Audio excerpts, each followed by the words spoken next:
do it, people feel obliged to give you something for your transport. But that comes later. So by the time I finish school, I could write a CV that shows that I have experience. Some of you will be running away from your parents saying, "Come help me and stop." You don't remember they're actually doing you a favor and helping you to build your write your CV.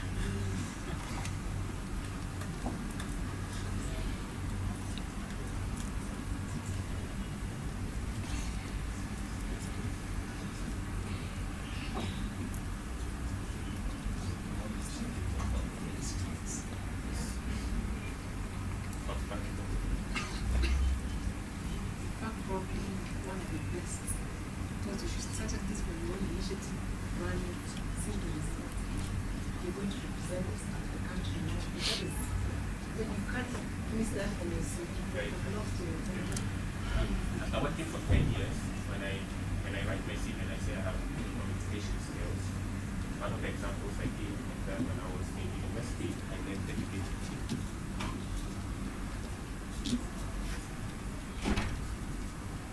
You see what I'm saying? So it's about being conscious of what is relevant to experience. The fact that you stood in front of these judges and presented your papers, that's relevant experience.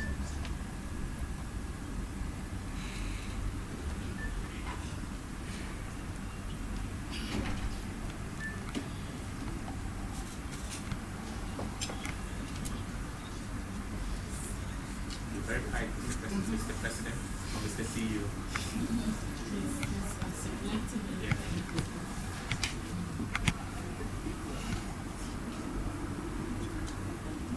One thing I don't get, especially if you say with the HR, you're an HR and you didn't do business, right?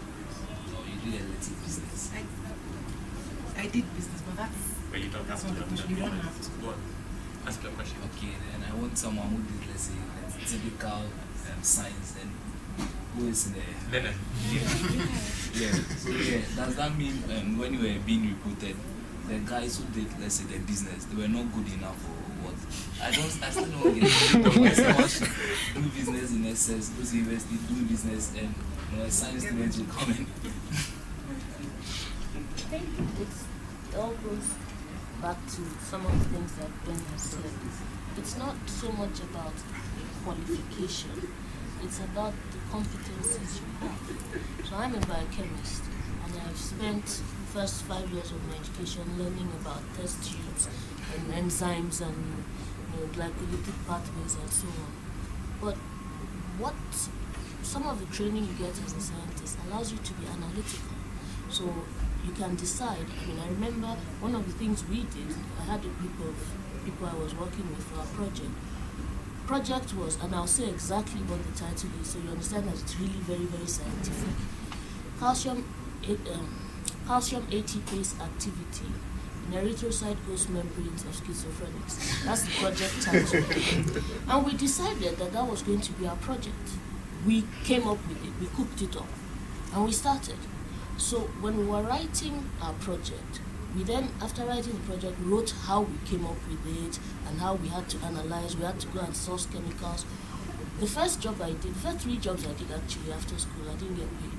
But when I was asked to demonstrate what I could do, organize this, I put together this proposal, I sourced these chemicals, I got some company to give us money to go and look for. These are all skills. So they didn't hire me because I knew anything about, and the first job I was a bookkeeper. They didn't hire me because I knew anything about accounting, but I had Excel skills. So they gave me a job. And then the next job was, oh, you've done accounting. Well, not really. I've done Excel. But along the way, I learned the basics of accounting. I know where debit is and what credit is, so I get the next job. And while I'm doing that, by the way, I also type my projects. So I have good typing skills as well. So I start writing reports and I become a PA. And by the time I get to the bank and I say I want to be an entry-level staff, yes, I know Excel, yes, I know accounting, yes, I can do reports, my communication skills are good. And then you come, you've never done any of those things, but you have a hot degree in PA. So what? So what? And you see, because I've been in the environment, I know what the business manager is looking for in an entry-level banker. So I can tell him exactly what he wants to hear. And more importantly, I can do what he needs done. If you come in with just your degree, he has to train you first. I've already learnt it. Guess what? I'm a better candidate.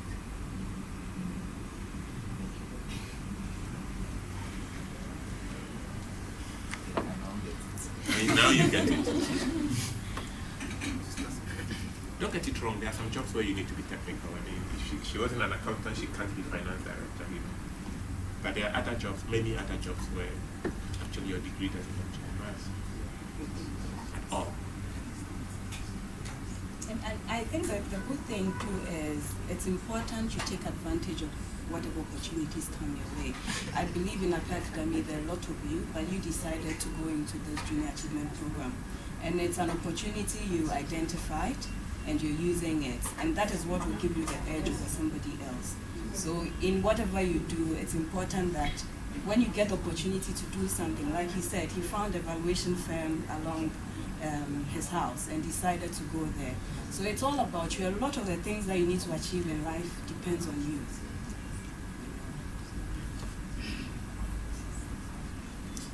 And be bold. Being brave and bold is an important part of it. I think too much, one of the problems with our culture as well is you're brought up to be very laid back. It's okay to walk into an office and say, I want to see the CEO. And say, I'm a student, I really, really, really want to come and do free service for you. I want to come here and work for you. Because that's exactly what people do. And it's very difficult to turn people away when they are able to demonstrate that kind of initiative and tenacity. It's very difficult.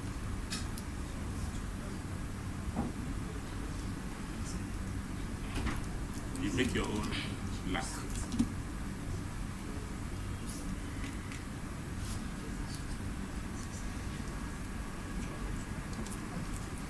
I wanted to know a little bit about networking. That's all I wanted to know. Ojo? Networking skills. You mean relationship or computer networks? Computer. Ojo, director. Please call me. We have a technical question here. And the technical lady. I have no idea. And that's the other important thing, that you don't have to know everything.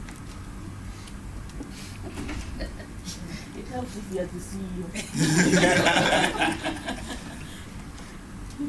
You don't have to know everything. Really. You don't have to. But when you have to learn it, you can learn. Yes, if you can't learn enough to have a clue what they are doing, but you don't have to be a technical expert in everything. So focus is also important. You need to be better at something than the average person. It's not good enough to be good at many things, just like everybody else is good at that thing. I don't know whether that makes any sense. Instead of knowing 50% of 10 things, it's better to know 90% of one thing and 50% of two others. Because when it comes to the one that you know 90% at, nobody can beat you. Does it make sense? That's why footballers can't communicate properly. But they are excellent footballers. So when they are talking, you are sitting there and saying, how we make the profession.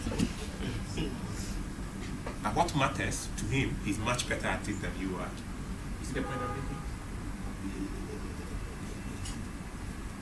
So it doesn't matter whether Samoan can speak English or not.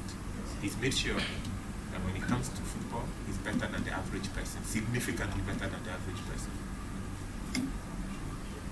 He could have been half the footballer he is and speak English a little better, he would not be any good. Because when we want the best English speaker, we will pick him, and we want the best footballer, we will pick him.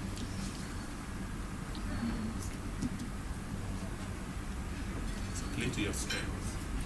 Having said that, now that he's such a great footballer, he can afford to have You an cannot English afford the coach. best English coach in the world, and then you acquire that one team. See, so you're right, absolutely. So play to your strengths. It's important. As we if I were to give you a typical example, when we were going in school, it was fashionable for everybody to be a science student. Fashionable. The best students always went to the science class. You know that? Nowadays. You know, and some of us were the very few good students who decided to do something else. So our year at O level was the first year that the best student was not a science student. The best overall in O levels was not a science student. But that was the first year that people opted not to do science. Do you get what point I'm making? And then you choose what you are better than everybody at. And you develop that further and further. There's a book called Outliers, actually. Malcolm Gladwell. If you get opportunity, read it. Because it tells you clearly how that phenomenon actually works. Very, very, very clear how that phenomenon works. So pick where you are strong at. So don't go and do admin because it's fashionable to do admin. Even if you get 3 A's and accounting and stuff is not your strongest point, your strongest point is language, go to the university and do languages. Because you are better off being the best language student than being an average admin student. If you are the best language student in the world, you will be more successful than an average mid-table admin student. That opens up a debate, but Yeah. it is true. You can bring the debate up. Because what about relevance? You see, you know, like how some very bright people go and do like archaeology or something, in their lectures, or they do something that makes them irrelevant. I would argue that they are lecturers not because they did archaeology, But but because they they're haven't not got very other good skills. archaeologists. Because they haven't got other skills. Because again, you see, you will find an archaeologist